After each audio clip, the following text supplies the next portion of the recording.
TV 9 ની વિશેષ રજૂઆત મતદારોના મિજાજમાં આપનું સ્વાગત છે। આપણે જાણવાનો પ્રયત્ન કરીએ કે ભરૂચના મતદારો શું ઈચ્છે છે।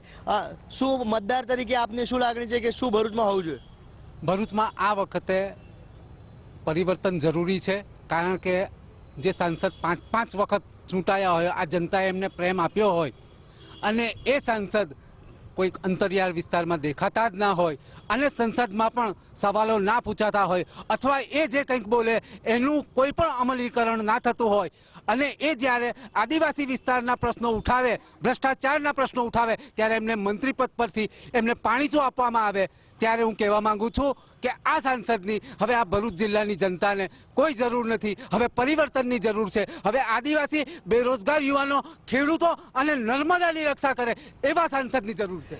ભરૂચના સાંસદનું ઉપજતું જ નથી, શું લાગે છે? તદ્દન ખોટી વાત છે। ભરૂચના સાંસદ એ જો લોકસભાની વેબસાઇટ વેરીફાઈ કરવામાં આવે તો જે સર્વશ્રેષ્ઠ સાંસદ છે કે જેમની સૌથી વધુ હાજરી, સૌથી વધુ પ્રશ્નો અને અંતરિયાળ વિસ્તારની અંદર પણ વિકાસના નાનામાં નાના કામો માટે પણ એમની પોતાની વ્યક્તિગત ધ્યાન રાખીને કરે છે, એના જ પરિણામે છેલ્લા 8 વખતથી ભારતીય જનતા પાર્ટી ભરૂચની બેઠક ઉપર જીતે છે। શું કહેશો કે સાંસદના કામ ખૂબ સારા રહ્યા છે?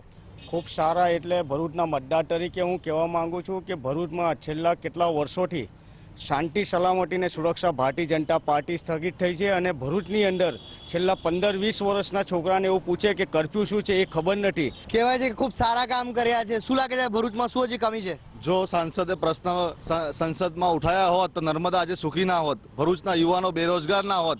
અને બીજી વાત કહીશ, જો ભરૂચ જિલ્લાના અંદર ભરૂચ ભારતીય જનતા પાર્ટીના ઉમેદવારની ઘોષણા થઈ ત્યારે ભરૂચ ભાજપને એવો કોઈ ઉમેદવાર મળેલો નથી કે ભરૂચ જિલ્લાનો હોય, આજે ભરૂચ લોકસભા મત વિસ્તારનો હોય। એમણે ભરૂચ લોકસભા મત વિસ્તારના બહારથી ઉમેદવાર દર વખતની જેમ આ વખતે બી લેવો પડ્યો અને ભાજપના ઉમેદવાર જાહેર થયા ત્યારે ભારતીય જનતા પાર્ટીના કાર્યકરો ભારતીય જનતા પાર્ટીની ઓફિસની બહાર રાજપીપળાથી એમની આવવાની રાહ જોઈ રહ્યા હતા અને સાંસદ આવ્યા, એમને હાર પહેરાવીને એ સાંસદ 25 ગાડીને સેલ મારીને પાછા રાજપીપળા જતા રહ્યા।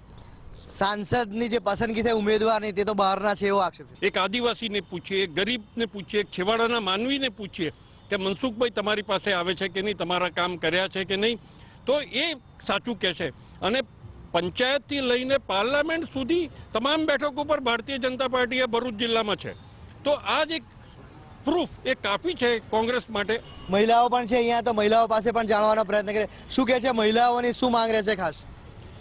અત્યારે તમે ગેસના બોટલના ભાવ જુઓ, કોંગ્રેસના રાજમાં 350માં જે બોટલ મળતો હતો તે અત્યારે 1100 રૂપિયાનો બોટલ મળી રહ્યો છે ને મોદી સાહેબ એવું કહે છે કે લેડીઝોના આંખમાં હું આંસુ નથી જોઈ શકતો, એના માટે હું બહેનોને ગેસના બોટલ આપું છું।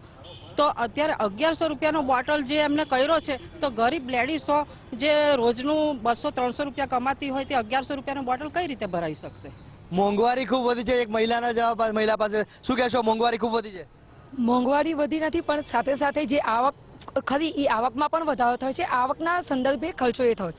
ગેસના બોટલની વાત કરે છે તો ગેસનો સિલિન્ડરનો જે ભાવ વધ્યો છે એનું બેંકના ખાતામાં તમે જુઓ એમને સબસિડી જમા થાય છે, એને કારણે આપણા ગ્રાહકના પૈસા બેંકમાં બચત તરીકે જમા થાય છે, બીજું કશું નથી।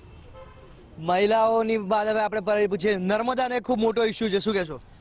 નર્મદા નદી જે આપ જોઈ શકો છો તે નર્મદા હાવ સુકાઈ ગઈ છે। ભરૂચથી લઈને રાજપીપળા સુધીનો પટ સાવ સુકાઈ ગયો છે, ખેડૂતોને પાણી મળતું નથી, ભરૂચની જનતાને એક ટાઈમ પાણી મળે છે।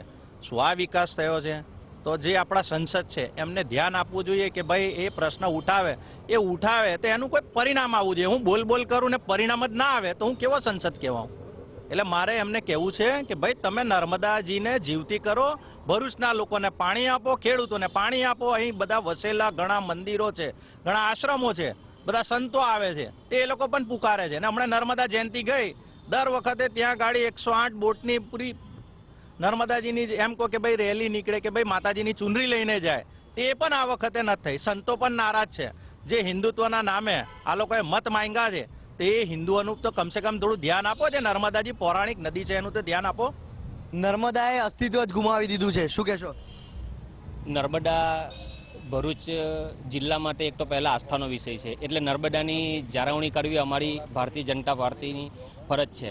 નર્મદા માટે જે કંઈક પરિસ્થિતિ હાલમાં નિર્માણ થઈ છે એના ભાગરૂપે વિયર કમ કોઝવે 4,350 કરોડના ખર્ચે એનું જે ટેન્ડરિંગ થઈ ગયું છે, એનું ખાતમુહૂર્ત થઈ ગયું, ટૂંકા દિવસોમાં એનું જે કામકાજ છે એ શરૂ થશે અને એ વિયર કમ કોઝવે બનવાથી આ બધા જ પ્રશ્નોનો હલ થશે અને ભરૂચ જે એક નર્મદામાં ને અત્યારે જે પરિસ્થિતિ એના કરતાં ઘણી સારી રીતે એ નર્મદાનું પાણી બંને કાંઠે વહે એવા પ્રયત્ન ભારતીય જનતા પાર્ટીની વિજયભાઈ રૂપાણીની સરકારના છે.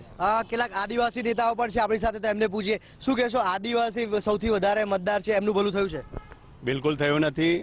મનસુખભાઈ એ રબર સ્ટેમ્પ જ છે, કદી બી ગયા નથી આદિવાસી એરિયામાં, ટ્રાઇબલ એરિયામાં ગયા નથી જોવા માટે.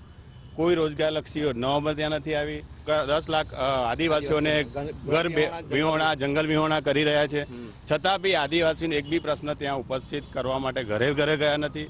જ્યારે કેવડિયામાં બનાવ બન્યો ત્યારે બી આદિવાસી સમુદાયને એક દિવસ એક કલાક 1 મિનિટ બી મળવા ગયા નથી. આવું મનસુખભાઈનું કામ છે. આદિવાસીઓનો કોઈ ઉદ્ધાર નથી થયો, શું કહેશો? હમણાં આદિવાસી જે ખોટા પ્રમાણપત્રો લઈને બની બેઠેલા હતા એમને ત્યાં આગળ શોધીને આખું એક ઇક્વિપમેન્ટ ઊભું કર્યું કે જે ડુપ્લિકેટ પ્રમાણપત્રો લઈને બની બેઠા છે એ લોકોને શોધીને સાચા આદિવાસીઓને એના લાભ અને એના હક મળે એવી ગુજરાત સરકારે કામગીરી કરી છે. આદિવાસીઓની ખૂબ ચિંતા કરે છે મનસુખભાઈ વસાવા અને ભારતીય જનતા પાર્ટીના રાજમાં પૈસા એક્ટ અમલ કરવાની પણ તૈયારી છે. શું કહેશો આપ, આદિવાસીઓનો ઉદ્ધાર થયો છે, દલિતોનો ઉદ્ધાર થયો છે? કોઈ પણ જાતનો આદિવાસી કે દલિત કે માઇનોરિટીનો ઉદ્ધાર થયો નથી. હાલમાં જ ભરૂચ જિલ્લાની 17 શાળાઓ જ્યાં સરકારી ક્ષેત્ર ચાલે છે, પ્રાઇમરી સ્કૂલ, ત્યાં 17 શાળાઓને તાળાબંધી કરવામાં આવી છે. તો હું સંસદશ્રીને સીધો સવાલ પૂછું છું કે ત્યાં આદિવાસી બાળકો જાય છે, ત્યાં દલિતના બાળકો જાય છે, ત્યાં કોઈ ઉજળિયા જતા નથી, બધે ખાનગી ક્ષેત્રમાં જાય છે. તો કેવી રીતના આદિવાસીઓનો ઉદ્ધાર કરેલો છે? જે રીતના તમે જુઓ કે અત્યારે કોઈ પણ જગ્યા પર તમે આ આપણી કચેરીમાં જાઓ તો એજન્ટો બહાર ફોર્મ ભરવા બેઠા છે. આદિવાસીઓના પૈસા ખિસ્સામાંથી ડબલ ને ડબલ જાય છે, પણ આદિવાસીઓના નામની યોજનાઓ આજે એક પણ યોજનાઓ એમને મળી નથી. તો શું સાંસદશ્રીને આ પ્રશ્ન હું પૂછવા માંગુ છું કે તમે અહીંયા આવ્યા છે ખરા, તમે જોયું છે ખરું? અને જે આદિવાસી સ્થિત જે શાળાઓ છે એ શાળાઓ શાળાઓને તાળાબંધી કેમ કરવામાં તમારે જાહેરાત કરવી પડી? તો આ છે ભરૂચના મતદારો, જેઓ એક તરફ આક્ષેપો થઈ રહ્યા છે સાંસદ અને શાસકોની નિષ્ફળતાના, તો બીજી તરફ સફળતાની ગુણગાન છે. હવે આ તમામ વચ્ચે મતદારો મતદાન કોને કરે છે અને કોને સત્તાનો તાજ પહેરાવે છે તે જોવું રહ્યું. અંકિત મોદી, TV9.